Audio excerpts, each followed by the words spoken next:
ಒಂದೇ ಒಂದು ಟ್ಯಾಬ್ಲೆಟ್ ತಗೊಂಡೆ ಫುಲ್ ಬೇದಿ ಆಗ್ಬಿಡ್ತು.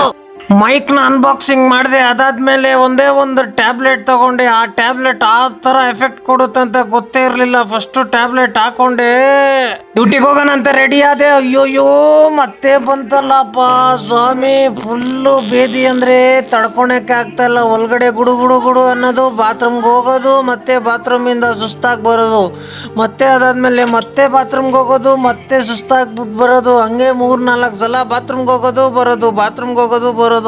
ಫುಲ್ಲು ಸುಸ್ತಾಗ್ಬಿಟ್ಟಿದ್ದೀನಿ. ಡ್ಯೂಟಿಗೆ ಹೋಗೋಕ್ಕಾಗಿಲ್ಲ. ಡ್ಯೂಟಿಗೆ ಹೋದ್ರೆ ಎಲ್ಲ ನಾನು ಸೆಂಟ್ರಲ್ ಬಂದರೆ ಎಲ್ಲಿ ಮಾಡೋದಂತಾನೆ ಗೊತ್ತಿಲ್ಲ. ಫುಲ್ಲು ಬೇದಿ ಅಂದರೆ ಬೇದಿ. ಅಯ್ಯೋ ಅದಾದ್ಮೇಲೆ ನಾನು ಹೋಗೋಣ ಅಂತ ಅಂದ್ಕೊಂಡೆ. ನಮ್ಮ ಆರ್ಟ್ ಬೇರೆ ಫುಲ್ಲು ಕೋಪ ಮಾಡ್ಕೊಬಿಟ್ಟೈತೆ. ಅದಾದ್ಮೇಲೆ ಮತ್ತೆ ಬೇದಿ ಆಯಿತು. ಯಪ್ಪ ಅದಾದ್ಮೇಲೆ ಮತ್ತೆ ಹೋಗ್ಬಿಟ್ಟು ಲಾಸ್ಟಲ್ಲಿ ಸುಸ್ತಾಗ್ಬಿಟ್ಟು ಬಂದು ಬಿದ್ಕೊಂಡೇ ಬಿಟ್ಟೆ. ಅದಾದ್ಮೇಲೆ ಮಲ್ಕೊಂಡೇ ಬಿಟ್ಟಿದ್ದೀನಿ. ಇವತ್ತು ವ್ಲಾಗ್ ಮುಗೀತು.